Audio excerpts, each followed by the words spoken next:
journey. Okay. How it starts and how it's built in.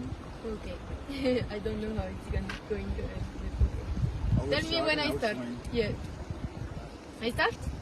Yes. Start. Okay. So I'm Florence. I'm from Belgium and I'm traveling alone with my cycle. I'm crossing Asia from east to west. So I started in Southeast Asia, in Thailand, Laos, Vietnam. After I cycled 3 months in India, and now I'm in Pakistan since 3 weeks already.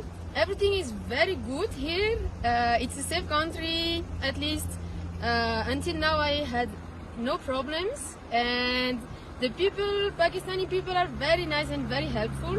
They respect a lot foreigners, and you will feel very good if you come to travel here. And KPK police is also very helpful. They make sure you are in a safe environment and you don't need anything, but they also let me cycle alone on my own without escorting me, so that was very nice.